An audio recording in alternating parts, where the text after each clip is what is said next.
안녕하십니까. 장례박사 백성인입니다. 여러분, 만약에 갑자기 가족이 상을 당하게 되면 가장 먼저 무엇부터 해야 한다고 생각하십니까? 선뜻 대답이 생각이 안 나죠. 실제로 상을 당하게 되면 경황이 없습니다. 당황해서 무슨 일을 어떻게 할지 몰라서 한참을 허둥지둥대고 시간만 보내게 됩니다. 그러니 병원이나 장례식장 또는 상조사에서 시키는 대로 질질 끌려 다닐 수밖에 없습니다. 불필요한 절차를 권유받을 수도 있고 비용을 낭비할 수도 있습니다. 장례 절차에 대해서 기본적인 것 몇 가지만 알고 있어도 갑자기 큰 일을 당할 때 당황하지 않고 시간과 비용 낭비하지 않고 효율적인 대사를 치를 수 있습니다. 그런 의미에서 현대식 장례 절차 3일장 기준으로 해서 설명드리겠습니다. 그럼 첫째 날에 가장 먼저 해야 할 일은 고인을 장례식장으로 이송하는 일입니다.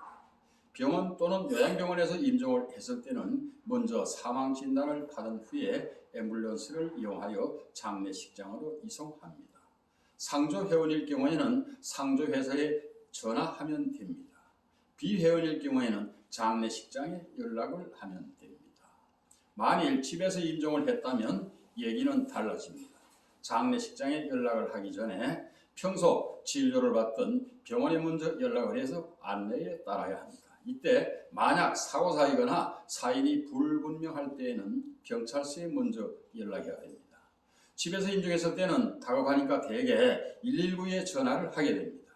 이것은 전혀 도움이 되지 않습니다. 왜 그러냐면 119 긴급 출동 차량은 고인을 이송할 수 없다는 점을 반드시 기억하시기 바랍니다. 이렇게 해서 장례식장에 이송을 하고 나면 장례식장에서는 수시를 한 다음에 안치실에 모시게 됩니다. 그 다음 과정은 장례 상담을 합니다. 즉 빈소를 확정하고 입관시각, 출관시각, 발인시각 등을 협의해서 정합니다. 그리고 화장장 예약을 서둘러 해야 됩니다. 화장장 예약을 제때 하지 않으면 때로는 4일장이나 5일장을 치를 수도 있습니다. 원래 화장장 예약은 인터넷을 통하여 가족들이 직접 하도록 되어 있습니다만 그러나 쉬운 일이 아니죠. 장례식장에서 또는 상조회사 상조팀장이 예약을 대행해 주기 때문에 아무런 염려하실 바는 없습니다. 그 다음 빈소 재단 장식을 하고 이때 영정과 명패도 비치합니다. 이어서 발상 즉 부고를 합니다. 다음 음식을 주문하게 되죠. 장례식장에 사용하는 음식은 외부에서 반입할 수 없게 되어 있습니다. 그래서 장례식장에 부속되어 있는 식당에 음식 주문을 하고 이때 도우미도 몇 명이 필요할지 협의해서 요청을 하면 첫째 날 중요한 과정은 끝납니다. 이어서 조문 받을 준비하시면 되겠습니다. 자, 다음은 둘째 날에 해야 할 일에 대해서 설명드리겠습니다. 먼저 염석을 합니다.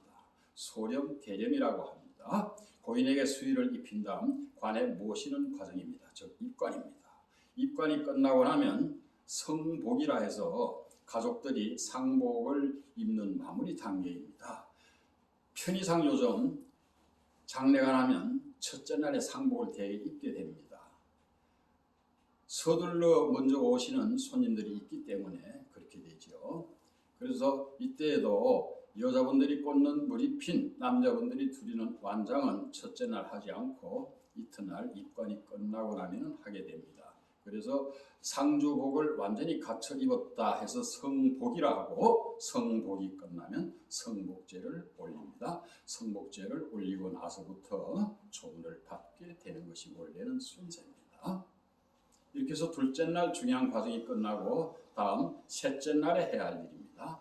영결식, 즉 출장 전의 출관 예절을 지내고 이제 고인을 장지로 모시는 과정, 즉 운구라고 합니다. 운구는 장용 버스를 이용할 수도 있고 고인 전용 리무진을 이용하기도 합니다.